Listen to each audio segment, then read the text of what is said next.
gente. É um prazer estar com vocês no 13º Congresso Internacional Rede Unida, né? Um congresso de saúde que, para mim, é muito importante e gratificante também participar. Eu me chamo Marluce Silva, eu sou de Manaus mesmo, aqui, Amazonas. E eu sou assistente social, especialista na área de enfrentamento à violência intrafamiliar, né, em políticas públicas. E também sou ativista do movimento hip hop e do movimento negro também. Além de pesquisadora na área também, que eu gosto de pesquisar muito sobre isso. O meu trabalho hoje, ele foi desenvolvido na pós-graduação, né? De especialista em enfrentamento à violência. Mas eu já fazia esse trabalho há muito tempo. Eu tenho mais de 15 anos de ativismo no movimento hip hop. Eu e minha família toda, porque eu tenho 2 filhos b-boys, né?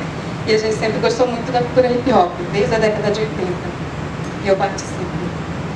Então, o meu trabalho é sobre a análise do preconceito e a discriminação com adolescentes e jovens integrantes da cultura hip hop da cidade de Manaus. O meu interesse em fazer esse trabalho, em desenvolver isso, porque durante os projetos eu acompanhava muito e via essa necessidade, porque eu via o preconceito desde a própria família, com as crianças, os jovens, né, e os adolescentes também, principalmente os adolescentes na fase da adolescência. Eu via essa necessidade porque dentro da família isso estava embutido já, vinha da família. E aí depois se passava pela sociedade e até chegar ao poder público também, por conta do descaso, né? Então eu vi a necessidade de fazer essa pesquisa. O meu objetivo geral é analisar os fatores que contribuem para a perpetuação do preconceito e da discriminação contra esses adolescentes e contra os jovens também aqui da cidade. A minha metodologia foi elaborada a partir de estudos, muitos estudos bibliográficos, a participação, né, e a observação de modo participante junto com eles, junto aos nossos projetos que a gente desenvolve aqui na cidade e também no interior. Mas eu fiz essa pesquisa somente aqui na cidade. Então, a gente percebe que o preconceito ele existe ainda está persistindo, apesar de ter desenvolvido uma ampla visibilidade agora na cultura, por conta das mídias sociais, logicamente, que ela nos ajudou bastante nesse aspecto. Mas ele ainda persiste muito, porque os nossos jovens, 17% só deles responderam que não sofreram nenhum tipo de preconceito, mas 33% deles sofreram algum tipo de preconceito, seja ele por questões sociais, econômicas ou por diversidade mesmo, de o jovem andar diferente, por ele gostar de certas coisas que alguns acham que não é ideal para a sociedade. E 50% deles sofreram discriminação referente à cultura hip hop. Por isso que eu digo que persiste o preconceito ainda na cultura hip hop, apesar de ser uma cultura universalizada, uma cultura que se popularizou no Brasil, né, na década de 70 e agora mais ainda na década de 2000.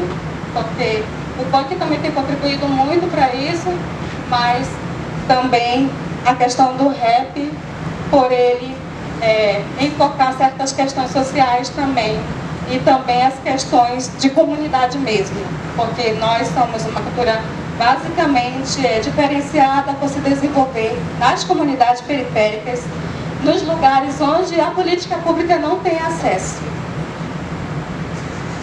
Os nossos resultados quanto a isso, além de mostrar que ainda existe o preconceito e a discriminação, ele mostra a valorização. Por quê? Porque os jovens são inseridos através disso. Eles são inseridos no meio social, eles são inseridos na educação. Por quê?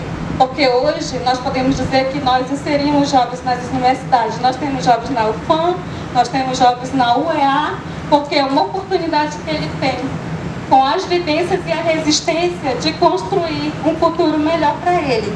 O que Volpe fala sobre isso, na pesquisa que ela fez, tanto no Brasil quanto também em São Paulo, em 2007, ela diz que aprender a conviver com a violência, com o racismo e qualquer outro tipo de discriminação que exclui grande parte da população no Brasil e outros países do mundo, de seus direitos enquanto cidadãos, não é possível aprender a conviver com tamanha desigualdade, porque isso é uma questão de desigualdade, e muito menos aceitar que eles continuem existindo. Quer dizer que nós contribuímos, além de tudo, com o desenvolvimento social, com a saúde desses jovens, por tirar eles também de certas situações, né, que elevam a autoestima também dele. Então, quando a OMS fala, a Organização Mundial de Saúde, em 2002, que a saúde ela vai além, né, do estado de doença, que hoje, né, a saúde ela é um bem-estar físico, social e mental do cidadão. Então a arte está inclusa nisso porque ela contribui também com isso.